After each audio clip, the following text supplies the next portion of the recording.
society. Any discussion of politics requires an examination of the backdrop against which the game is being played today. You and I are fairly conscious of the issues of our times, I presume. We know that we're faced with questions of the Cold War, economic growth, unemployment, the value of our money, and so on. But I sometimes think the greatest issue of our times is completely overlooked. It underlies all these others because it's the issue of man versus the state, individual freedom versus society's rights. Man's been thinking about this since his very earliest days. This was a factor in our own constitutional convention in this country, and it remains with us till this very day.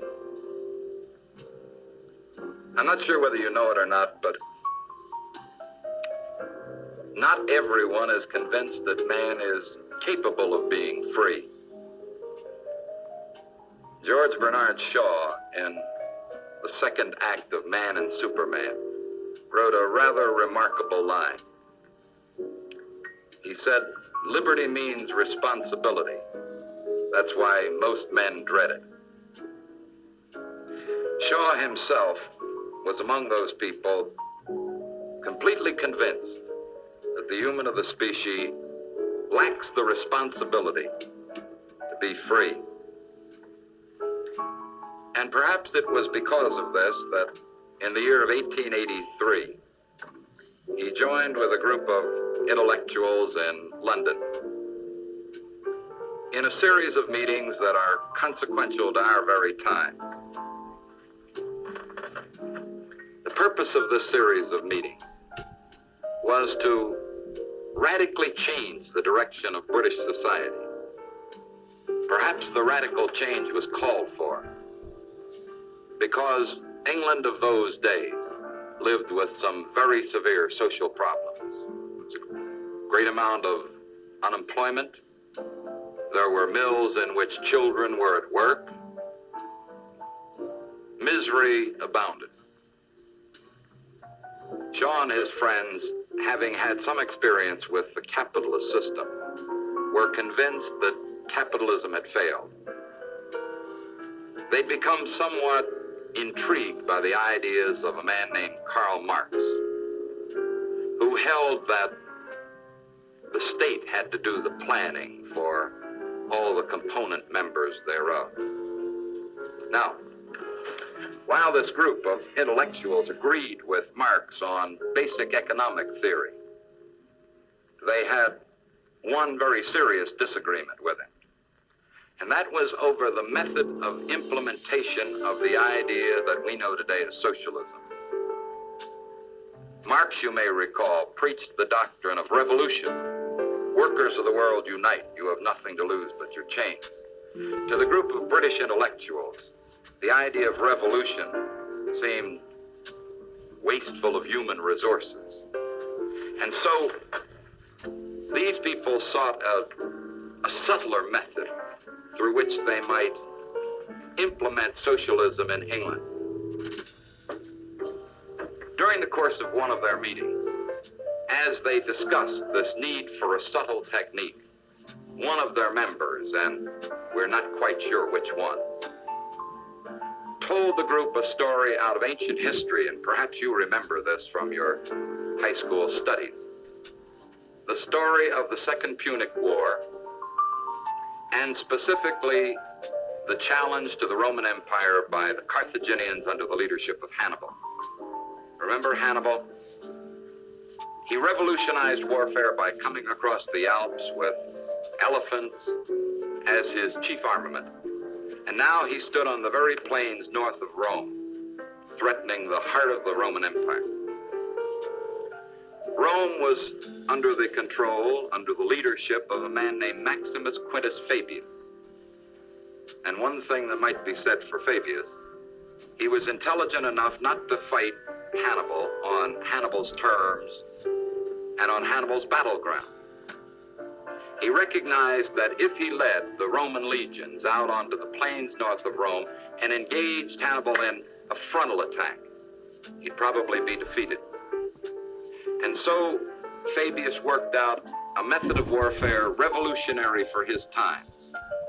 Rejecting the idea of frontal attack, he chose instead to fight Hannibal through indirection, gradualism, bits and pieces. And utilizing this method, he gave additional centuries to the Roman Empire. Now, as this group of British intellectuals told themselves this story, they excitedly saw the prospect of applying the Fabian method to their specific problem.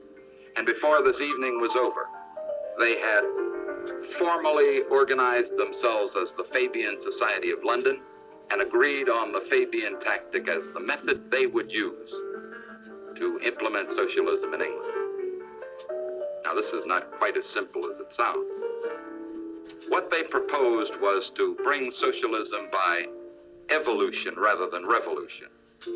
They proposed to go the legislative route.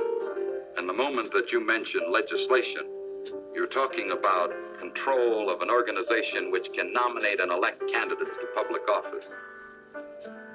Such an organization in England and in the United States is called a political party. They took a look at the political structure of Britain of their times and determined that there were two strong parties, the Conservative Party and the Liberal Party, neither of which was vulnerable to what Shaw called permeation.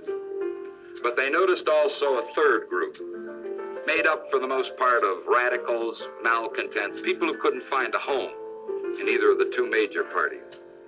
And it was into this body that they moved, giving it a sense of direction and destiny, a set of precise objectives to be accomplished, motion, peerless leadership. The name of this organization became the Labour Party of England. Now, I won't recount for you the history of the Labour Party and what it's meant to Britain, except to call to your attention that in the year of 1945, the Labour Party, surrounding the nucleus of the Fabian Society, smashed through to a great victory, unseating one of the great men of our times in the prime ministership, Winston Churchill, and bringing to the prime ministership Clement Attlee, a member of the Fabian Society from his early youth. Now, you may say, well, what does all this have to do with us? We're Americans. We're somewhat removed from these circumstances. Well, therein lies the tale. For in the year of 1893, an American, a Baptist preacher, by the name of Walter Rauschenbusch, en route to a meeting of theologians in Germany, stopped in London and, having heard of the Fabian Society, went and met with them, and became so imbued with this philosophy that he returned to the United States to thereafter preach not only the doctrine of the Baptist sect, but in addition to preach the socialist theology. His contributions to this country in the theological area I won't go into, but as a practical contribution, he procreated a considerable family, the eldest son of which was a man named H. Stephen Rauschenbusch, who picked up where his father left off. For in the early days of the 20th century, Steve Rauschenbusch helped to found an organization called the Public Ownership League, and explained to us the objective of this organization, saying our long-term objective is the abolition of the profit system. To his Public Ownership League, he attracted a variety of people, some of them notable names in American history, contemporary history, men like Harold Ickes, men like Senator George Norris of Nebraska, men like Jerry Voorhees of the state of California, one-time congressman, now executive director of the Cooperative League of America. A second thread of the transplantation of Fabianism to the United States begins in the year of 1905, when a second American went and visited with the Fabian Society. This one, an ascetic, intense young man, recent graduate of Wesleyan University, named Harry W. Laidler. Laidler drank in all the wisdom of the Fabians possible and returned to the United States to work with Clarence Darrow and other people of stature to found an organization called the Intercollegiate Socialist Society. Now, for whatever reason, the Intercollegiate Socialist Society never got off the ground until the year of 1921, when the name of the organization was changed from the Intercollegiate Socialist Society to the League for Industrial Democracy. The literature of the League for Industrial Democracy clearly identifies the organization as the American Fabian Society. Now, you may wonder why I told you this story in the face of my beginning and crystallization of the great issue of our time. The reason is that as the Fabian has developed his ideas in the United States, through the League for Industrial Democracy, through its predecessor organization, one very obvious paradox occurs and reoccurs. Because the Fabian talks constantly about freedom, the word which is most in incidence after freedom is the word control. And I think I need to say a little more about the paradox that is implicit in this.